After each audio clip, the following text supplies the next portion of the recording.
For lecture 22, I'm right here at home in Laramie, and we're getting one of our beautiful spring storms. I'm outside smelling the smell of geosmin, which is produced by an incredible group of bacteria called the streptomyces, and they secrete the compound that makes it smell like rain. I love spring storms, the wetness and the smell of geosmin. We're going to be speaking today about soil microbiology, and in fact, the sexy-minded terminology for defining soil is to talk about weathered rock that is modified by the biotic community and, of course, is filled with nutrients, organic and inorganic alike. So let's go ahead and jump into our definition of the 5 major components of soil. So thinking about the 5 major things that comprise and make up soil. And of course, probably the first thing you think of when you think of what's found in dirt, maybe you think of worms, and that's absolutely true. Obviously, part of the living community that is found in the soil. But there are other things that we can add to that list. Of course, the inorganic matter, but additionally, we know that depending upon how much moisture, like right now, of course, when it's snowing, there's more water in the soil. So we could say that water is another important component.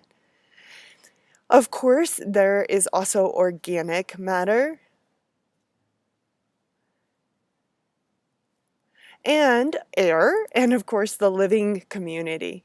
And that's where our focus is going to be today, is on the living community, and of course, most expressly upon the living community that is bacterial. So we're going to look at the microbial life in soil and talk a little bit about how we might go about isolating just some of the representatives from the soil, because of course, by no means can we support the growth of absolutely everything that is in the soil. The picture that I chose to show you here is a little bit different than the one that is in your lab manual. This is a picture that I took outside of Grand Junction in a desertous soil, and I actually wanted to make note that even soils that look like they don't have much life in them are actually teeming with microbial inhabitants. So let's talk a little bit about some of the applications of the microbial life in soil, some of which you're all too familiar with already. That is, you all know that antibiotics are derived from soil microorganisms. Of course, penicillin being one of the most famous of those that comes from Penicillium mold. But there are also many other contributors to varying different kinds of processes. And a good important thing to remember is that there are many biogeochemical cycles occurring within the soil at any time. And take a moment to look back at your Winogradsky columns very soon. In there, you're seeing this recycling, oxidizing, reducing chemical elements in a very whole system sort of way, because one man's trash is another man's treasure. As the dwellers in the very bottom of the Winogradsky are producing hydrogen sulfide gas through anaerobic respiration, there are, of course, the anoxygenic phototrophs that look at that and say, woohoo, my electron donor, so your waste is my pleasure, right? And so this recycling is so very important, including, of course, the ever famous nitrogen cycle that we'll look at today. But additionally, the carbon cycle, there's even a manganese cycle, sulfur cycle, lots of different biogeochemical cycling. And of course, we know that microorganisms are essential in the decomposition process. Additionally, there are many applications of biopesticides taken from soil dwellers. So a great example of this is Bacillus thuringiensis, which is actually the term bacillus, the genus name, put together with the T of the species name is where we get the term BT corn and BT cotton. So the ability to take a gene out of the bacterium and then put that gene actually into another bacterium, agrobacterium, as a delivery agent to then deliver it to plants and give plants the ability to make their own pesticides. Now, this is a good example of genetically modified plants. And of course, for better or for worse, this is how many of our industrial crops are produced. They make their own Pesticides, they are capable of warding off insect pests. Of course, this also can be used to ward off things like houseflies. And in fact, it's interesting to think about Bacillus thuringiensis is actually a spore-forming bacterium. And there, in one technology, you can actually buy the spores and put them onto houseplants so that you can ward off houseflies that way. So there are many, many applications of soil microorganisms, but today I want to talk a little bit about how we're going to go about enumerating the bacteria in soil, which in some ways it feels like it's a little bit of a battle that is impossible to fight, trying to count the number of bacteria in soil, because inevitably we are going to underestimate that number. Of course, if I pick up a gram of this soil, and in fact, this is about what you would think would be about a gram of soil, and then that might even be a little bit more. I am now holding in my hand well over a million, but maybe even closer to a billion bacteria just in that little gram of soil. So around 10 to the 8th, if give or take, depending on how much I got there. And so we know that in there's going to be far more bacteria than we can actually count, partly because we don't have a way to support their growth requirements in the lab. We can't give them all of the right nutrients. We can't give them the symbiotic relationships that they might have or the codependencies that they may have with one another. And so if we then say, okay, well, we can't grow them very well, we can't support their growth needs, what about just putting them on a microscope slide and actually counting them? Well, that is one thought. We could absolutely do that. But the problem is that we'd be counting both live and dead bacteria. So we try to find a happy medium, and in fact, we're going to take 3 different approaches to trying to grow different types of bacteria in our lab experiment. In fact, one bench of the lab is going to devote their time to trying to isolate Streptomyces. This is a group of high GC content bacteria. That means they have above 50 mole percent guanine and cytosine, the nitrogenous bases, remember? And they're in this group Actinomycetes. But here's what's really cool about them is that they are masquerading as fungi. So they look like fungus. They have mycelia, they have hyphae, they even form spores. So they're masquerading as fungi, but in fact they are bacteria. If you were to look at their cell wall structure, they would have a pretty quintessential gram-positive cell wall structure. And these are the ones that give that soil its incredible smell, especially right now. Oh, the geosmin is just amazing. So I think we need to put out a cologne recipe for like men who smell like the wilderness.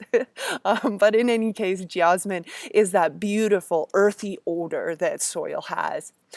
We also recognize that Streptomyces, they produce upwards of 10,000 bioactive compounds. Yeah, catch that. What that means is that these produce a heck-ton of antibiotics. So a lot of antibiotics produced by Streptomyces, neomycin, streptomycin, erythromycin, nystatin. There's a lot of different bioactive compounds that Streptomyces do make. We were going to use Jensen's medium to enrich these. So those of you working on Streptomyces today, you're going to go to the back bench where you're going to find molten agar. That is, it hasn't solidified yet, and you're going to dilute down your soil sample and then pour your own plate of Jensen's agar and try to enrich these and count them. Again, we're going to get a low underestimate of what's actually there, but we are going to be able to say that we have, a little bit of an estimate of what's out there. Now, some of you are going to be lucky enough to be working on trying to isolate fungi, and I say you're lucky because you get to work with another molten agar called Martin's molten agar, and it is bright Barbie pink. So the background here is a plate of Martin's molten agar, and in fact, even there it doesn't look quite as bright pink as it really is because there's already been growth on this plate. So Martin's has a high carb content, which of course fungi love. They love to devour carbs, and so we also put in there some selective ingredients, a rose Bengal dye and streptomycin, which of course kill off the bacteria. So we mostly get fungi growing on there. And we know that fungi really like well-aerated soils. I could probably isolate some great ones from the soil right here outside of the university. They are saprophytic. Remember that that means they like to eat off of dead and decaying organic matter. And of course, many of them are mycorrhizal. So remember living with the roots of plants and the roots of trees. We talked about that in our Fungus Among Us lecture. Lastly, the rest of you are going to work on isolating what we call like other bacteria. That's the catch-all. And the truth is, really, we are getting nowhere near to all the other bacteria. We actually know that less than 1%, catch that, I'm going to say it again, less than 1% of soil microbes have been cultured and characterized. That is nuts. So far less than one might expect. We really don't know a lot about what's out there. We can get some idea using genotypic methods, but when we try to actually grow them up, we really have trouble supporting their growth. But many of those that we can grow are gram-negative. They include things like Agrobacterium that we already talked about. Pseudomonas, of course, is in there. Cellulomonas, you might guess that's going to degrade cellulose, right? And we also see some gram-positives. Remember, we mentioned Bacillus and Clostridium are soil microorganisms. We might also occasionally see contaminated soil. So we don't expect for fecal coliforms to be found in high content in soil because they will be very quickly killed by the antibiotics that are prevalent in soil. However, occasionally, if there is a spill of fecal material, they may be higher in those areas. And if it's contaminated, that can be a problem. Those of you doing other bacteria, not to fear, even though you don't get to do a cool molten agar, you are the only ones that get to do the dip in the oil or dip in the ethanol and flame. So you get a little more fire pleasure. So you can look forward to that because you'll be diluting directly on TSA. So I am actually beginning to get cold out here in the Laramie spring storm. So I'm going to finish this lecture from the inside. I couldn't believe how wet I was getting out there despite the wonderful tree cover. And speaking of that tree cover, if you were to look at a soil that had a great deal of plant growth and plant cover as versus a soil that was more barren and it was maybe a desertous soil that had less plant cover, one would expect that there would be an augmentation in the number and the biodiversity of the organisms living in the area where there was a lot of plant cover. And this is actually something that has a name. It's called the rhizosphere effect. So the region or the zone of soil that adheres to plant roots and is enriched thereby the nutrients that come from the plant, this is called the rhizosphere. So it's really quite makes sense that there will be sort of an exudation and a senescence of the plant, and it will excrete a lot of organic molecules that they're going to be things like sugars and amino acids and vitamins that are going to be an important source of nutrients to the microorganisms that cling to those roots.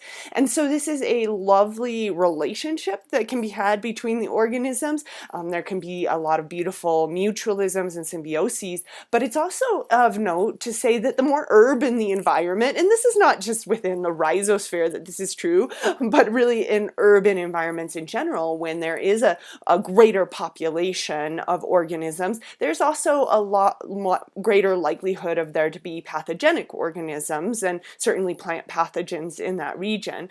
So this is the urban microbial rhizosphere, a region of enhanced microbial life in the roots of plants.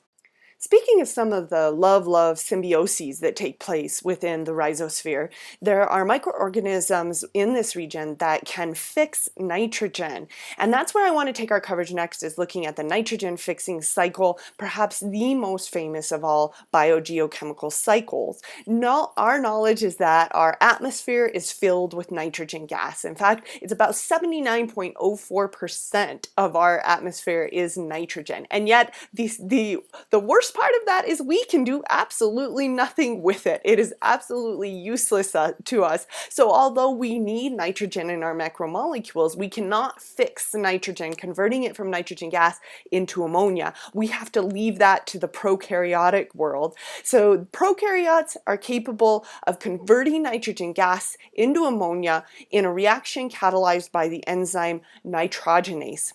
Now, in a turn of irony, nitrogenase is actually inactivated by oxygen. So I'm going to jot a note of that while you think about why that is so ironic, because in fact, nitrogen is not the only thing, the only gas in our atmosphere. And in fact, where there's nitrogen, there tends to be oxygen, at least in our modern day post cyanobacteria evolution. We see a lot of oxygen gas. So this is why this is so strange. And organisms that fix nitrogen have had to come up with intensely creative ways to help to protect their nitrogenase enzyme from inactivation by oxygen. And in a moment, we'll talk about one of those really creative ways. But we understand that bacteria, that the prokaryotic world is responsible for grabbing that nitrogen out of the air and converting it into the usable ammonia form, enriching the soil with ammonia. In fact, prokaryotes are responsible for transforming 90 to 95% of the naturally occurring usable forms of nitrogen. Which inspires one to ask, what does the remaining 5 to 10%? And it's perhaps appealing to answer, oh, I bet it's eukaryotic fungi, or it's perhaps eukaryotic protists, but in fact, none of those are true. And the explanation, actually, I love to tell a story. I had a student in my class a while back, and she was out hiking one summer with a friend, and she noticed that the valley they were hiking in was beautifully green, and that the dandelions were just gargantuan. They were very large. And she asked her friend, why are the dandelions so huge? And her friend said, that's because we got a lot of lightning last summer. And when she told me this story, I just looked at her and tried to sort of like stifle a laugh. And then I did a little more research and realized, yes, indeed, lightning can fix nitrogen. So this is interesting because it means that part of the remaining nitrogen is fixed by lightning, but additionally, part of the remaining nitrogen is fixed by industrial combustion reactions. So for better or worse, a team of researchers, Haber and Bosch, came up with the process by which we can industrially fix nitrogen, aka we can make fertilizers. So we now do a lot of the nitrogen fixation industrially I say for better or for worse, probably for worse, because I want you to think about when we add a lot of ammonia fertilizers to the environment, what does that do? How does that impact the existing microbial biodiversity that would be inherently in the soil in order to fix nitrogen? How does it impact them to add fixed nitrogen? And how does that relate to microbial diversity in the soils? So that's a huge question to ask. And in fact, if you haven't read it, I highly suggest going ahead and picking up Michael Pollan's book called Omnivore's Dilemma and maybe more deeply pondering that question. While you're deeply pondering, though, we need to go ahead and take a look at the nitrogen cycle, the epically famous, and I'm sure many of you have already seen this nitrogen cycle, but maybe you haven't made sense of it the way that we can now with a little bit more knowledge of the microbial world. Here's the step that we just talked about, nitrogen fixation, which is catalyzed by, as we mentioned, prokaryotes, some of which include things like Azotobacter, and in a moment we're going to come back to this free-living nitrogen-fixing bacterium, but also some of our good friends cyanobacteria and Rhizobium. All of them have this enzyme nitrogenase. All of them have come up with really creative ways to protect this enzyme from inactivation by oxygen, and all of them are capable of enriching the ammonia in the soil. So ammonia, of course, once in soil, is in an aquatic environment, and so in the presence of water, it actually naturally equilibrates with ammonium, the positive ion of ammonia, and nitrifying bacteria such as Nitrosomonas And also Nitrobacter can act upon consecutively the products of that reaction. So ammonium acted on by nitrous ammonium converted into nitrite.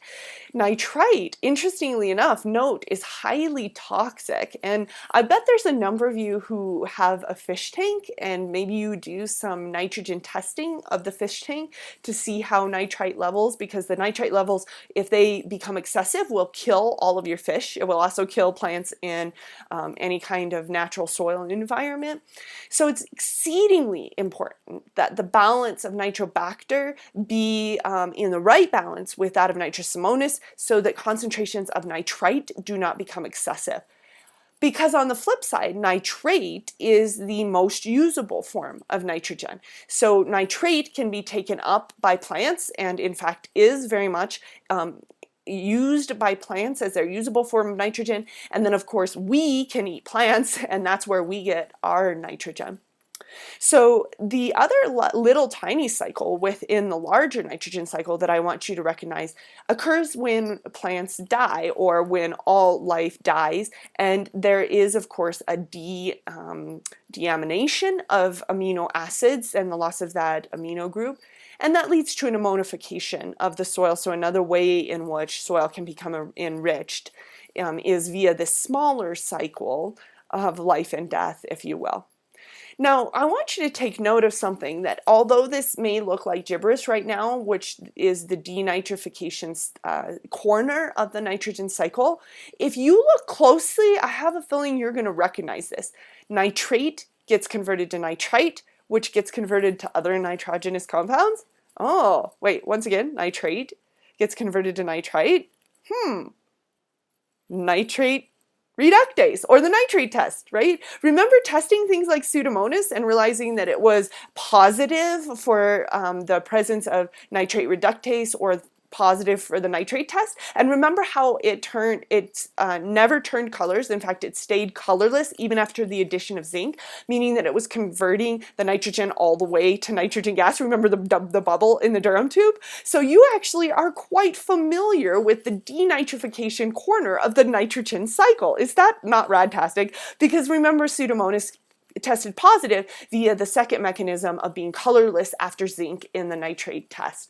So we actually are super familiar with the denitrification side of the nitrogen cycle. So recognizing that, all that is new to us is this nitrification side and nitrogen fixation. And we want to say a little bit more about nitrogen fixation, because in fact you are going to go ahead and try to enrich and isolate Azotobacter.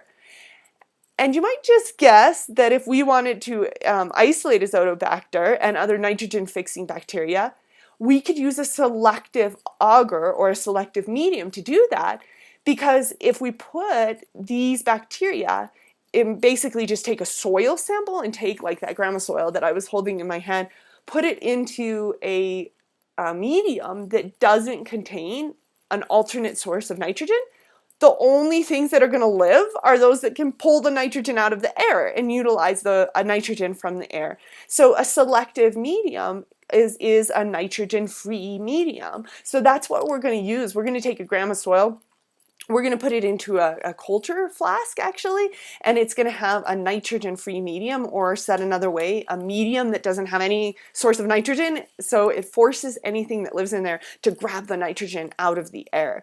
So that's how we're going to look for, or try to select for, Azotobacter, which is a free-living symbiotic nitrogen-fixing bacterium that is incredible. So Azotobacter actually is one of those, when the going gets tough, the tough get going. It's actually capable of forming something called a cyst, and I'm actually going to jot that down. Now, a cyst is not quite as BA as an endospore, because it can't resist heat quite as well as an endospore does, but it is pretty amazing. So a cyst is this resting structure that allows for survival in a moisture-scarce environment. So it is a very helpful structure for Azotobacter to form.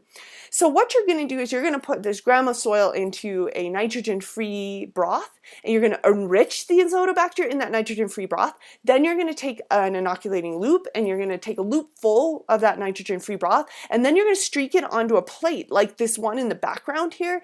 This is a nitrogen-free plate, and you're going to be able to get single isolated colonies like these here of Azotobacter, and you're going to be able to scoop one of those up and gram stain it, and you're going to see both living cells of Azotobacter and hopefully cysts. So the living cells are going to be like these rods, these little rod-shaped bacteria, and then the cysts are going to be like these kind of oblong, almost spherical structures that seem to resist the staining a little bit. They're going to have more of a sphere-like look to them, or almost an oblong sphere, more like the yeast look like under a microscope. And so you're going to be able to actually see their resistant dormant structure. So these are gram-negative, heterotrophic free living. They're often found in alkaline soils. So they are a common nitrogen fixing bacterium.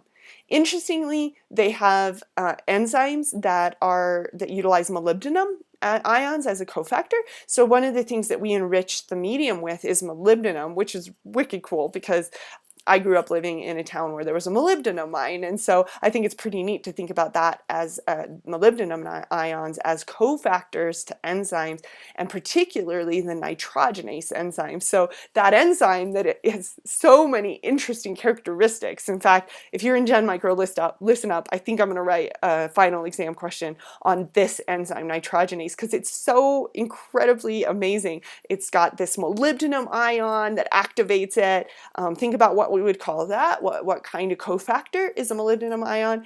And then also, not only that, it's inactivated by oxygen, and that's so weird, it's got to protect itself somehow from oxygen. So it's an incredible enzyme. I want to talk briefly about a not free-living nitrogen fixer called Rhizobium. So Rhizobium is a symbiotic nitrogen fixer. It lives in the roots of legumes. So if you are a gardener at all, then you may have at one point in your life dug up one of your pea or bean plants and looked at the roots of it. And this is exactly what we did in the microbiology capstone course in the spring of 2013. We grew up pea plants, and we actually dug them up at the end of the semester. And check this, look at these beautiful nodules. I can't tell you how jazzed I was the day that we dug this up and we saw these nodules.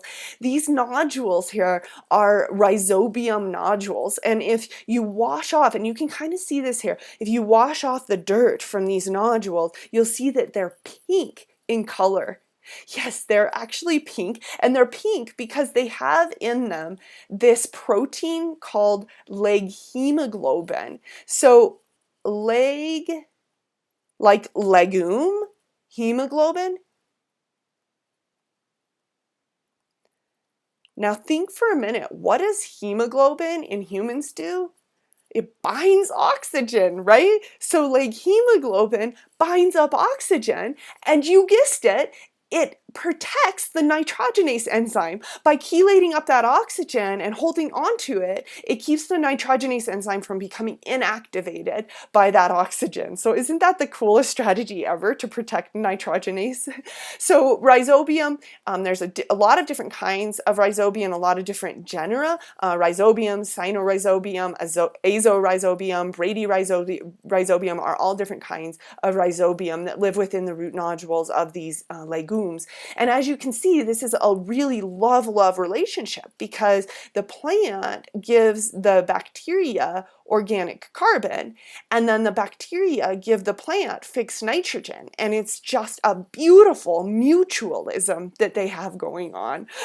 Little bit of a love-love kind of relationship.